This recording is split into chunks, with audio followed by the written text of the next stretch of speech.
À 30 km de Toulouse, Garrigues, une petite commune rurale de 230 habitants. Mais la quiétude de ce bout de campagne est troublée par un conflit de voisinage qui dure depuis plus de 30 ans. David Comet, cet agriculteur de 41 ans, a repris l'exploitation familiale, mais aussi les problèmes qui vont avec. Pour accéder à leur ferme, David et sa famille doivent passer par ce chemin entouré de platanes. Mais ces 80 mètres de terre battue ne leur appartiennent pas. Voilà la fameuse allée commune pour mes parents qui doivent rejoindre la départementale, mais aussi pour le propriétaire du château qui passe par là. Donc lui est propriétaire de ce chemin. Mes parents, eux, ont une servitude de passage et c'est pour ça que, autant moi que mes parents et que toute personne se rendant sur la ferme a le droit de passer par là. On est conscient que c'est la source de tous les problèmes qu'on a aujourd'hui.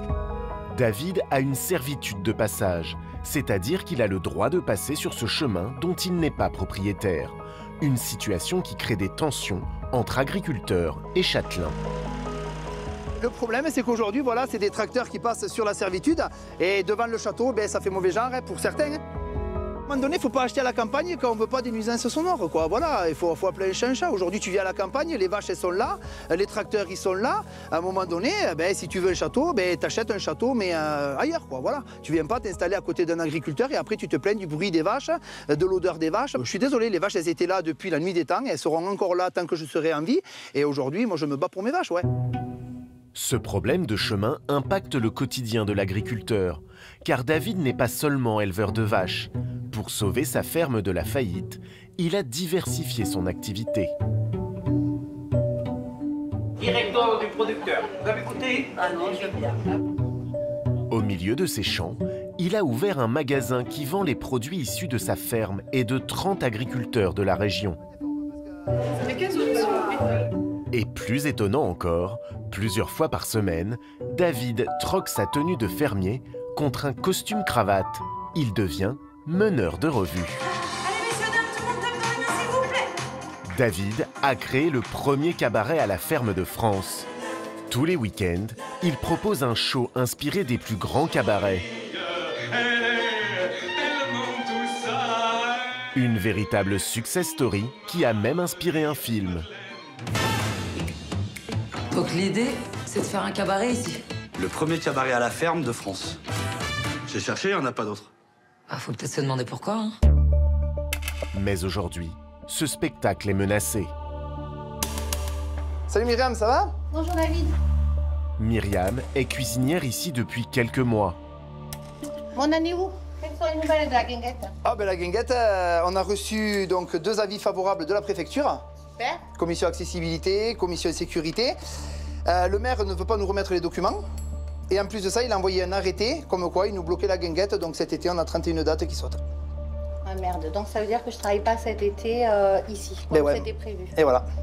La mairie ne l'autorise pas à ouvrir son cabaret en extérieur cet été. Et pour David, le coupable est tout trouvé.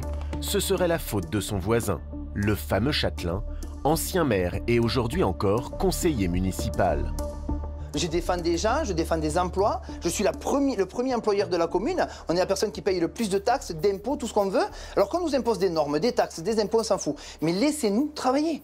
Tout ça à cause d'un maire qui fait du règlement de compte et de sa servitude de passage et son château. Enfin, son château, si on peut appeler ça encore un château, quoi. Parce qu'à un moment donné, voilà, il règle des problèmes personnels avec ma famille, alors que derrière, il y a des emplois en jeu. Alors quand je dis des emplois et c'est toute une économie locale. Les personnes qui devaient venir cet été, il y en avait pour certains qui avaient réservé des hôtels. Eux, ils ne sont pas là ce soir pour témoigner. Il y a des hôtels, des chambres d'hôtes, des Airbnb qui ont dû annuler les réservations à cause de l'arrêté du maire. Pour Myriam, comme pour 10 autres employés, c'est la douche froide. Ils se retrouvent au chômage. Je suis dépitée, je suis pas contente et puis je suis déçue. Et puis là en plus ça va être compliqué de trouver du travail maintenant alors que moi tout était calé et c'était super quoi, ça devait se faire. Pour moi tout était ouvert pour que tout se passe bien. Cela fait 10 ans que David ouvre son cabaret en extérieur l'été, à quelques mètres de l'enceinte du château.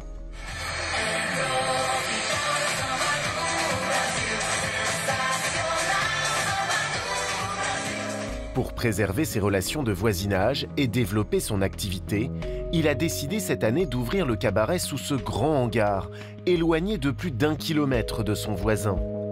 Mais la mairie a quand même déposé un arrêté municipal lui interdisant de faire ses spectacles. Pour David, cette décision est une catastrophe économique pour les producteurs de la région. Hola, Fabrice. Ah, Véro, ça va? Justement, ce soir-là, Thierry, producteur de fromage, est lui aussi dépité. Pour nous, c'est des fromages qu'on ne pourra pas lui vendre. C'est aussi le cas de tous les producteurs de charcuterie, de viande, enfin, de tous les gens qui travaillent avec le cabaret, qui fournissent les bons plats, les bons ingrédients. C'est quand même une économie qu'on essaye d'étrangler un petit peu. Sur les 30 producteurs, moi, il y en a certains, ils sont au RSA. Il y en a certains, ils ont 600 € par mois. Et aujourd'hui, ces gens-là, à cause de maires qui signent un arrêté, on les met encore en difficulté financière. Il y a certaines personnes avec qui on fait plus de 40% du chiffre d'affaires. Moi, dans 4 mois, rien ne me dit qu'ils vont avoir la corde au cou. Hein. Si demain, il y a un mort à Garrigues à cause du maire, il va y avoir aussi des morts de l'autre côté, je peux vous le dire. Mais David n'a pas dit son dernier mot. Et ce soir, il a un gros coup à jouer. Il attend des clients très spéciaux. Allez-y, là, ouais, c'est tout le long, là. 50 sénateurs à la retraite ont réservé ce soir. Et bonjour. Pour David, c'est une occasion en or pour plaider sa cause. J'ai fait une présentation dans le bus de toi, super. de ton activité, Super. de quelques peut-être difficultés que tu as pu avoir, Bien sûr. mais le courage que tu as pour toujours avancer. La solution à son conflit de voisinage viendra peut-être de ces sénateurs. Ils ont encore beaucoup de contacts au sein des administrations dans toute la France. La Bretagne. La Bretagne, ce soir. Le département de l'Aisne. L'Aisne. Bonjour, le Rhône. Bonjour. Les Côtes Les Côtes d'Armor. Ah oui, joli, joli.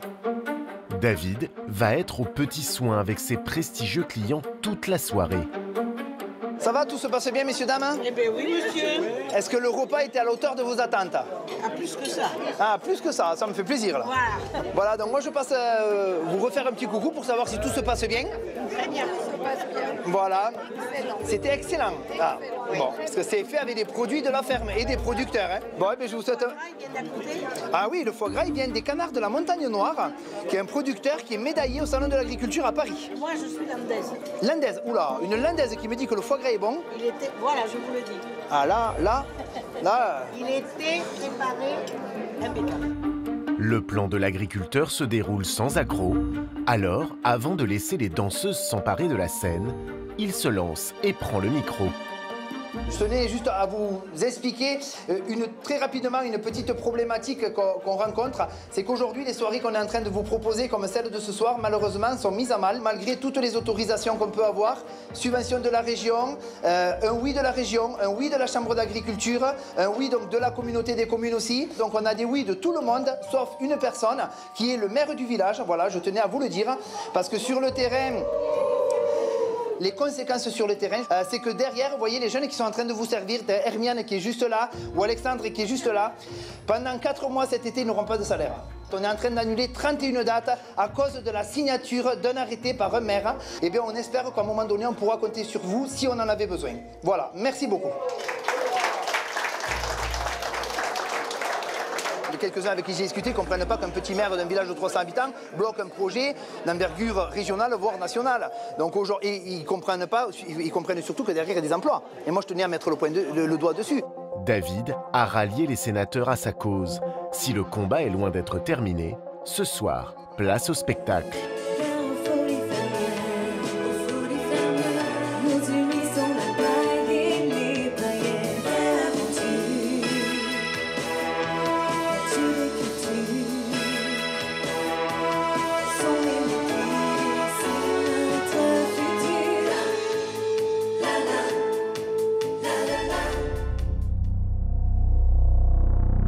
Le lendemain, David décide de se rendre à la mairie pour obtenir les documents qui expliqueraient en quoi son activité poserait problème. L'autruche, ils ne veulent pas répondre. Bon, c'est un choix. Alors, soit ils ont des choses à se reprocher, voilà, ce qui peut à la limite être compréhensible, soit s'ils ont rien à se reprocher, il faut qu'ils me remettent ces documents. Et justement, sur le parking de l'hôtel de ville, David repère la voiture de son voisin. La sortie à la mairie va se transformer en règlement de compte. Bonjour. Nous filmons en caméra discrète. Du coup, je venais pour voir si j'aurais pu récupérer les procès-verbaux des commissions. Vous les avez pas eu ? Eh ben non. Cet homme, à gauche, en chemise bleue, est le voisin de l'agriculteur, ancien maire et toujours conseiller municipal. Eh bien ça y est, on a les documents quand même à force, c'est pas mal. David lui demande des explications. Il y a un arrêté quand même qui a été fait, qui nous empêche d'ouvrir l'établissement. Il faut être bien clair. Cet arrêté-là, aujourd'hui, si on le respecte à la lettre, aujourd'hui, nous, on ne peut pas faire nos dates comme on a fait historiquement à l'extérieur. On est bien d'accord? J'espère bien qu'il va être respecté. Ah ouais, voilà. Le fait d'être créateur d'emploi ne donne pas le droit de violer la loi. Ah oui, violer la loi, d'accord. Oui, le fait de dire je peux créer des emplois en violant la loi, laissez-moi créer des emplois, non, ça ne marche pas. On est dans un pays où il y a le droit, où chacun doit respecter la loi.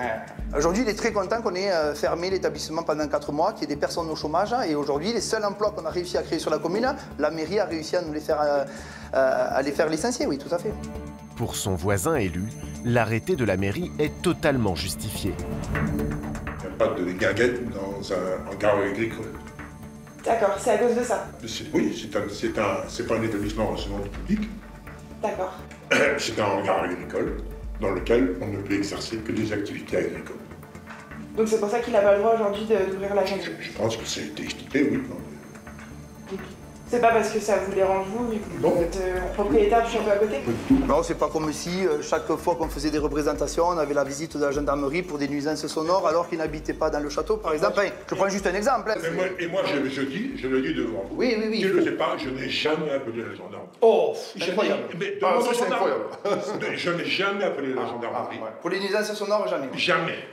Très vite, la discussion s'oriente sur l'origine du conflit, la servitude de passage.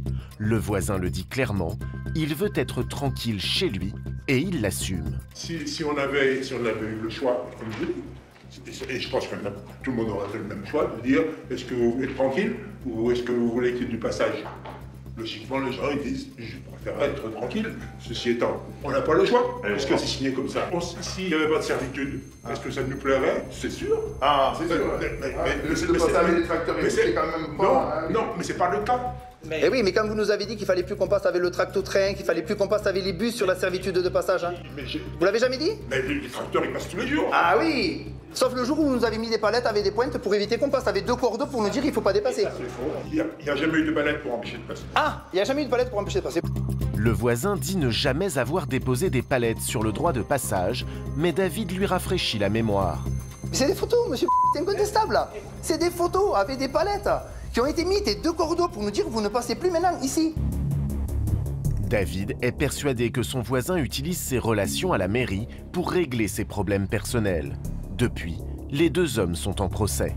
Je pense que c'était très facile de dire que la décision de la mairie était prise pour mon intérêt personnel. C'était un argument de son avocat pour essayer de gagner au tribunal. Mais le tribunal n'a pas retenu cette idée-là. Et même la décision de la cour d'appel a été de dire qu'il n'y a pas eu de prise illégale d'intérêt. Maintenant, le tribunal correctionnel va se prononcer là-dessus. Je suis parfaitement serein sur ce sujet. Monsieur Comet cherche à créer l'incident et à monter en épingle pour essayer de démontrer que je suis contre lui. J'ai pas d'hostilité à l'égard de monsieur Comet. David, lui, ne compte pas baisser les bras. Pour son projet, il a beaucoup investi.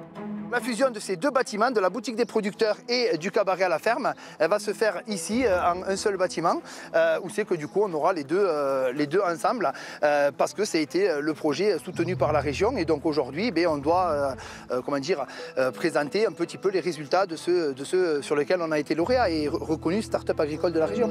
Mais ce bâtiment agricole pourra-t-il avoir les autorisations nécessaires pour accueillir du public? Le voisin déposera-t-il un recours sur ce nouveau bâtiment? Beaucoup de questions sont encore en suspens. Pendant notre tournage, l'agriculteur reçoit une visite à laquelle il commence à être habitué. Ce qu'il y a, c'est qu'après, pendant la période... Alors attends, parce que peut-être, je pense qu'il y a des personnes qui veulent nous voir là. Effectivement, bonjour. En pleine interview, les gendarmes arrivent. Je ne connais pas encore. Alors dites-moi, qu'est-ce qui s'est passé? Qu'est-ce qui s'est passé? Ouais. C'est-à-dire? Au niveau de la mairie. On est allé à la mairie. On est allé à la mairie, sur demande de la préfecture, récupérer des documents qui ne nous avaient pas été remis. Donc je suis allé à la mairie, je demandais les documents, ils me les ont remis. Qu'est-ce que je peux dire de plus? Enfin, je sais pas, c'est... Non, mais monsieur, moi je suis là pour savoir ce qui s'est passé. Juste... Mais pourquoi? Parce qu'il y a eu un problème enfin, Nous, on a été appelés. D'accord. C'était juste voilà, parce que ça a un petit peu crié, apparemment, ça a été un petit peu... Ouais, excusez-moi, je parle fort. C'est vrai que de nature... C'est pas grave, monsieur. Il n'y a pas de souci. Moi, c'est pas d'agression, c'est pas d'insulte. Mon travail s'arrête là. Moi, je suis là pour vérifier que tout le monde soit en sécurité. D'accord. Et qu'il n'y ait pas eu de soucis en plus. David est estomaqué par cette visite impromptue. Selon lui, ce serait encore un mauvais coup de son voisin. Aujourd'hui, avoir des gendarmes qui viennent me voir parce que j'ai pas le droit d'ouvrir ma guinguette, je pense qu'on est au fond du trou. Ça montre vraiment la réponse de la mairie. Aujourd'hui, tu peux pas ouvrir, on t'envoie quand même les gendarmes parce qu'on s'est senti menacé à la mairie, parce que David, il parle fort, il parle avec les bras. Mais désolé, je suis d'origine italienne, je l'assume et j'en suis très fier. Voilà. Donc bon, c'est comme ça, mais... je pense que ça traduit beaucoup de choses et ça traduit beaucoup au niveau de l'état d'esprit en plus et l'ambiance qu'il y a au niveau de cette commune. Mais David ne compte pas se laisser démoraliser. Pour oublier ses problèmes de voisinage, il a un remède bien à lui. Attention Jojo là! C'est là-bas! Moi quand je viens vraiment, que je passe beaucoup de temps avec les vaches, hein, c'est la meilleure des thérapies. Voilà, on appelle ça la thérapie animale même, certains me l'ont dit des fois les clients. On évacue un peu tout le stress que nous fait monter le voisin là, et ça nous permet vraiment de retrouver ce contact avec la nature.